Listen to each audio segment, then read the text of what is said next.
তো কংগ্ৰেছ দলে যদি গৰুক ইমানে ভাল পায় তেতিয়ালে মোৰ লগত তেওঁলোকে একে সুৰে কওক যে অহাবাৰ ঈদত গৰুৰ কুৰবানী হ'ব। গৰু ভক্ষণ কৰা মানুহে, গৰু খোৱা মানুহে গৰু পোহাৰ কথা আলোচনা কৰে নেকি? কিন্তু এই গৰুকেইটা যদি কংগ্ৰেছে পালে তেনেহ'লেতো কাটি কাটি গৰুকেইটা খাই দিলেহেঁতেন। তেওঁলোকে গীৰ গাইৰ পিছত লাগিছে, কিন্তু কুৰবানী দিয়া গৰুবিলাকৰ পিছত কিয় নালাগে? এই যে বকৰীদ বুলি হাজাৰ হাজাৰ গৰু যে অসমত কুৰবানী হৈ গ'ল, গীৰ গাই কেইটাতো জীয়াই আছে, কুৰবানী দিয়া গৰু কেইটাতো মৰি গ'ল। তো কংগ্ৰেছ দলে যদি গৰুক ইমানে ভাল পায় তেতিয়ালে মোৰ লগত তেওঁলোকে একে সুৰে কওক যে অহাবাৰ ঈদত গৰুৰ কুৰবানী হ'ব। সাহস আছে নে নাই তেওঁলোকে?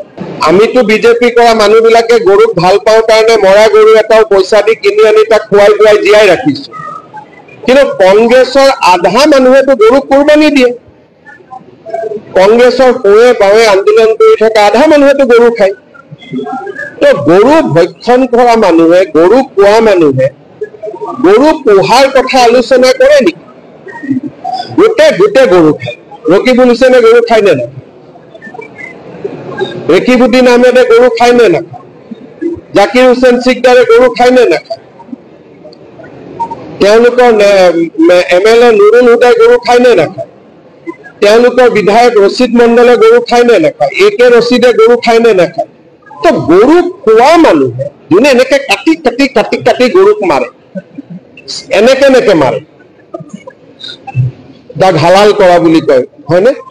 সেই মানুহে এতিয়া গৰুৰ কাৰণে আন্দোলন কৰে।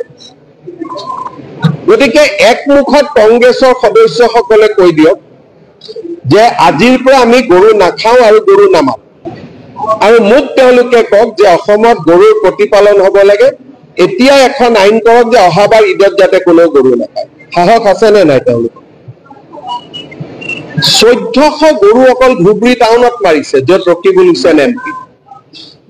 আৰু গৰু মাৰাই নহয়, গৰুৰ মাংস নামঘৰত থৈছে। আজি গোটেই মানুহক এভিকশ্যন কৰি আছো লখিমপুৰ।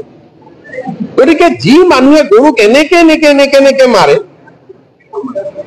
সেই মানুহে এটা প্ৰশ্ন সুধি আছে যে আপুনি বেয়া মৰি যাব খোজা গৰুকেইটা কিনি আনি ঘৰত কিয় জীয়ালে? আৰে এইটো বিজেপিৰ ধৰ্ম। মৰি যাব খোজা গৰু ঘৰত আনি পুহি ডাঙৰ কৰা, এইটোতো বিজেপি এইটো কাম কৰেই। আৰু এইটোতো মই গৌৰৱেৰে কওঁ, যিকেইজনে এইটো কাম কৰিলে তেওঁলোকক মই ধন্যবাদ দিছো যে মৃত্যু হোৱা গৰুকেইটা ঘৰত আনি দানা খুৱাই পেলাই আপোনালোকে প্ৰতিপালন কৰিলে।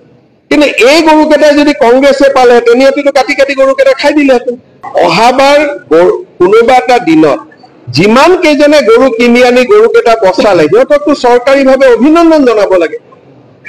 লাগে নে নাই কওক? মৰি যোৱা গৰুকেইটাক মইতো শুনি আচৰিত হৈছো যে এনেকুৱা মৰি যাব খোজা গৰুকো যে বিজেপি বুলিহে 50-60 হাজাৰ টকা দি কিনি আনিছে। মৰি যাব খোজা গৰুকেইটা কিনি আনি ঘৰত লালন পালন কৰি ডাঙৰ কৰিছে। গতিকে মইতো অনুৰোধ জনাম যে তেখেতসকলক গামোচা পিন্ধাই সম্বৰ্ধনা জনাব লাগে যে আপোনালোকে এনেকে 90টা গৰু মৰাৰ পৰা ৰক্ষা কৰিলে।